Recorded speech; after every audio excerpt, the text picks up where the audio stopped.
নমস্কার বন্ধুরা, আমার ইউটিউব চ্যানেলে সবাইকে স্বাগত। তোমাদের কিন্তু একটি চাকরির বিজ্ঞপ্তি প্রকাশিত হয়েছে শুধুমাত্র মাধ্যমিক পাশে। শুধুমাত্র মাধ্যমিক পাশে একটি চাকরির বিজ্ঞপ্তি প্রকাশিত হয়েছে। যারা ভিডিওটি দেখছো অবশ্যই শেষ পর্যন্ত দেখতে থাকো, আর যারা নতুন রয়েছে চ্যানেলে অবশ্যই সাবস্ক্রাইব করে পাশে থাকবে। আজকে কিন্তু তোমাদের একটা বিজ্ঞপ্তি নিয়ে আলোচনা করব, যেটা শুধুমাত্র মাধ্যমিক পাশে কিন্তু তোমরা অ্যাপ্লাই করতে পারবে।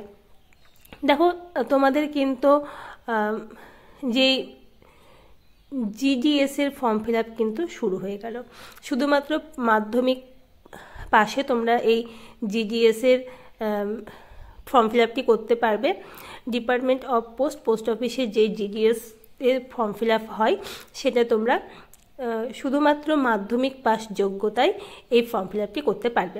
এবার তোমাদের দেখিয়ে দেব তোমরা কারা কারা এই অ্যাপ্লিকেশন করার জন্য যোগ্য, কত বয়স পর্যন্ত তোমরা অ্যাপ্লিকেশন করতে পারবে, কিভাবে অ্যাপ্লিকেশন করবে, সমস্ত বিষয়গুলি তোমাদের এই ছোট্ট ভিডিওর মধ্যে দিয়ে বুঝিয়ে দেওয়ার চেষ্টা করব। দেখো, প্রথমে যেটা বলেছে তোমাদের কিন্তু এটা পুরোপুরি অনলাইনে একটা অ্যাপ্লিকেশন করতে হবে, কোনো অফলাইন অ্যাপ্লিকেশন নয়, অনলাইনে তোমাদের অ্যাপ্লিকেশন করতে হবে। দেখো, এটা কিন্তু পাবলিশ হয়েছে 7/2/2025, কিছুদিন আগেই এই নোটিশটা পাবলিশড হয়েছে। তো তোমরা যারা 2025-এ এই ফর্ম ফিল আপটি করবে তাদের কাছে কিন্তু খুবই বড় সুযোগ। তো অনলাইনে কিন্তু তোমাদের ফর্মটা ফিল আপ করতে হবে। এখানে দেখো লিঙ্ক দেওয়া আছে, এই লিঙ্কে গিয়ে তোমরা এই ফর্মটা ফিল আপ করতে পারবে। তো এখানে কোন কোন পোস্টের জন্য আবেদন করতে পারবে দেখে নাও। এখানে কিন্তু বলে দিয়েছে যে তোমরা এখানে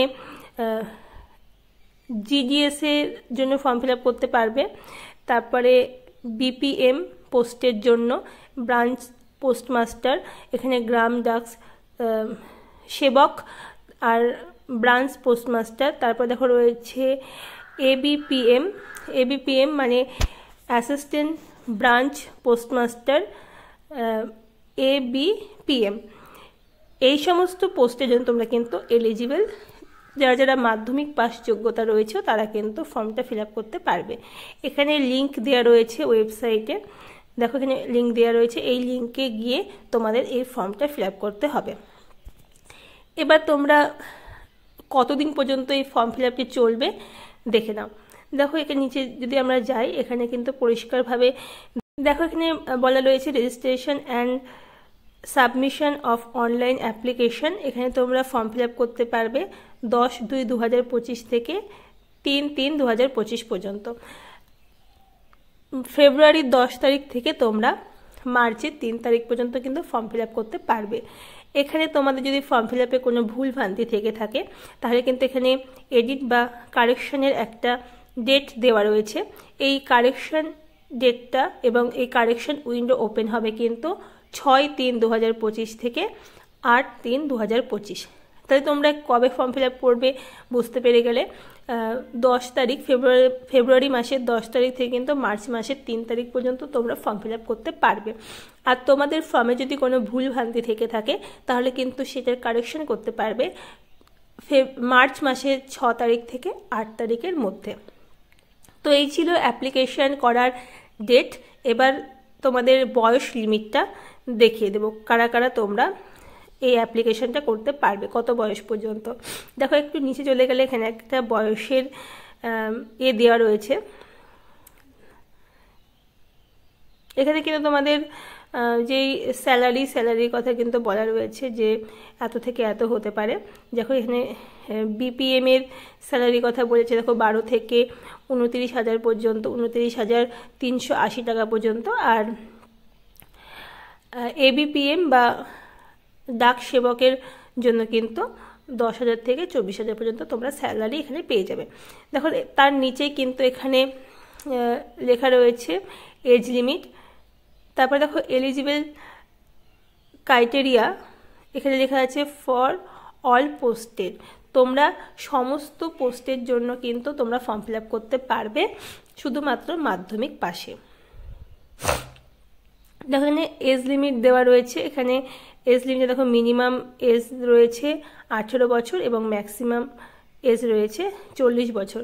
তোমরা যারা 18 বছর বয়স তারা কিন্তু এই ফর্ম ফিল আপের জন্য যোগ্য এবং 40 বছর পর্যন্ত কিন্তু তোমাদের এই ফর্ম ফিল আপটি করতে পারবে। দেখো এখানে কিন্তু বয়সের ছাড় রয়েছে। যারা এসসি বা এসটি ক্যাটাগরি রয়েছে তাদের কিন্তু 5 বছরের ছাড় রয়েছে, যারা ওবিসি রয়েছে তাদের 3 বছরের। এখানে ইডাব্লিউএস এর কোনো ছাড় নেই। পিডাব্লিউডি এর কিন্তু ছাড় রয়েছে 10 বছর, আর পিডাব্লিউডি প্লাস ওবিসি তাদের কিন্তু 13 বছরের ছাড়, আর পিডাব্লিউডি তার সাথে এসসি এসটি রয়েছে তাদের কিন্তু 15 বছর ছাড় রয়েছে। এখানে এডুকেশন কোয়ালিফিকেশন রয়েছে, আগেই বলেছি তোমাদের কিন্তু শুধুমাত্র মাধ্যমিক পাশে কিন্তু তোমরা ফর্মটা ফিল আপ করতে পারবে। যে কোনো বোর্ড থেকে তোমরা পাশ করলেই কিন্তু এই ফর্মটা ফিল আপ করার জন্য এলিজিবল হয়ে যাবে। দেখো এখানে আদার্স কোয়ালিফিকেশান চেয়েছে, তোমাদের কিন্তু আদার কোয়ালিফিকেশানে তোমাদের নলেজ অফ কম্পিউটারের নলেজ তোমাদের থাকতে হবে, এবং নলেজ অফ সাইকেলিং তোমাদের কিন্তু সাইকেল চালানো জানতে হবে, এবং এইটা কিন্তু তোমাদের এলাকায় পড়বে, এবং তোমাদের যেই পোস্ট অফিসে পড়বে সেখানে কিন্তু কম্পিউটার এবং সাইকেল চালানো তোমাদের কিন্তু বাধ্যতামূলক। তোমাদের কিন্তু এই কোয়ালিফিকেশনগুলো তোমাদের কিন্তু থাকতে হবে। দেখো এখানে রয়েছে হাউ টু অ্যাপ্লাই, তোমরা কিভাবে অ্যাপ্লাই করবে। প্রথমেই বলেছি ভিডিও শুরুতেই তোমাদের কিন্তু অনলাইন মোডে এই অ্যাপ্লিকেশনটা করতে হবে। এখানে দেখো লিংক দেওয়া রয়েছে, এই লিংকে গিয়ে তোমাদের কিন্তু অ্যাপ্লিকেশনটা করতে হবে। পুরোপুরি অনলাইন প্রসেস, কোনো অফলাইন প্রসেস নয়। তোমাদের যেই পোস্ট অফিসের জিডিএসের যেই ওয়েবসাইটটা রয়েছে সেখানে গিয়ে তোমাদের ফর্ম ফিল আপ করতে হবে। তারপরে দেখো সিলেকশন ক্রাইটেরিয়া কি রয়েছে। সিলেকশন ক্রাইটেরিয়া তোমাদের কিন্তু কোনো রকম পরীক্ষা হবে না, শুধুমাত্র নাম্বারের ওপর বেস করে তোমাদের কিন্তু এই সিলেকশন প্রক্রিয়াটি তৈরি হবে। মাধ্যমিকে যে যত বেশি পাবে সে তত আগে কিন্তু সিলেকশন হওয়ার একটা চান্স তার বেশি থাকবে। এখানে তোমাদের ফর্ম ফিল আপ করার পরে একটা মেরিট লিস্ট প্রকাশিত হবে, এবং মেরিট লিস্টের ওপর ভিত্তি করে মেরিট লিস্টে তোমাদের মাধ্যমিকের যে নাম্বার আছে সেই নাম্বারের উপর ভিত্তি করে কিন্তু তোমাদের এই মেরিট লিস্টটি তৈরি হবে। এদিকে আরও রয়েছে, তোমাদের কিন্তু এখানে পুরোটা বলা রয়েছে যে তোমাদের কিন্তু এখানে যে পয়েন্টগুলো রয়েছে, গ্রেড যেই পয়েন্টগুলো সেটার উপরে কিন্তু ভিত্তি করে তোমাদের এই মেরিট লিস্টটা কিন্তু প্রকাশিত হবে। তারপর দেখো এখানে যদি একটু আমরা নিচে চলে যাই, দেখতে পাবে যে কি কি ডকুমেন্ট লাগছে তোমাদের এই ফর্ম ফিল আপ করার জন্য।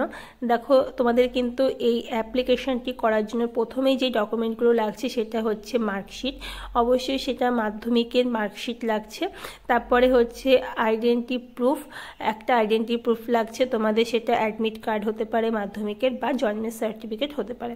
তারপরে দেখো কাস্ট সার্টিফিকেট, তোমরা যেই কাস্ট থেকে রয়েছে সেই কাস্ট সার্টিফিকেট এখানে দিতে হবে। এসসি এসটি ওবিসি এই সমস্ত কাস্ট সার্টিফিকেট এখানে দিতে হবে। তারপরে পিডাব্লিউডি সার্টিফিকেট, তোমরা যদি পিডাব্লিউডি তোমাদের সার্টিফিকেট থেকে থাকে তোমরা সেই সার্টিফিকেট দিয়ে দেবে। তারপরে হচ্ছে ইডাব্লিউএস সার্টিফিকেট থাকলে সেটা তোমাদের লাগবে।